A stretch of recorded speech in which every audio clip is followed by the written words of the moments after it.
అందరికీ praise the lord. అనుదినము దేవుని వాగ్దానం. ఈ ఉదయకాలము దేవుడు మన కోసం ఏర్పరిచిన వాగ్దానాన్ని మనం జ్ఞాపకం చేసుకుందాం. ఆయనతో సావాసం చేసిన ఎడల నీకు మేలు కలుగును. యోబు 22:21.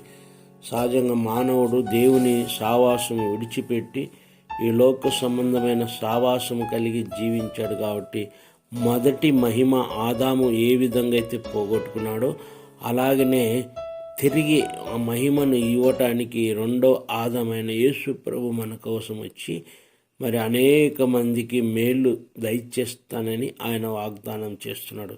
అందుకే యోబుడు ఆయనతో మనం సావాసం చేస్తే మనకు మేలు కలుగును అంటుండు. నీ జీవితంలో మేలు అనుభవించాలంటే దేవునితో మనం సావాసం చేయాలి, కుమారునితో మనం సావాసం చేయాలి, తండ్రితో మనం సావాసం చేయాలి, పరిశుద్ధాత్మతో మనం సావాసం కలిగి వారు ఇస్తున్న ఆ మేళ్లను మనం అనుభవిస్తూ రెండవ రాకడ కోసం మనము ఈ దేహము, శరీరము, ప్రాణాత్మను సమర్పించుకున్నప్పుడే ఈ లోక మాలిన్యానికి మనం ఎప్పుడైతే దూరంగా ఉంటామో ఆయన మేళ్లను మనం అనుభవించడానికి అర్హులంగా మార్చబడతాం. ప్రియులారా, మరి ఈ ఉదయకాలం దేవుడు మనతో చేస్తున్న వాగ్దానాన్ని జ్ఞాపకం చేసుకున్నాం.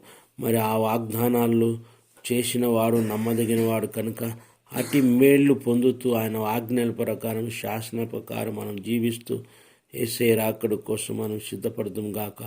దేవుడు మిమ్మల్ని దీవించును గాక. ప్రియులారా, ఈ వాగ్దానం గురించి నేను ప్రార్థన చేస్తాను.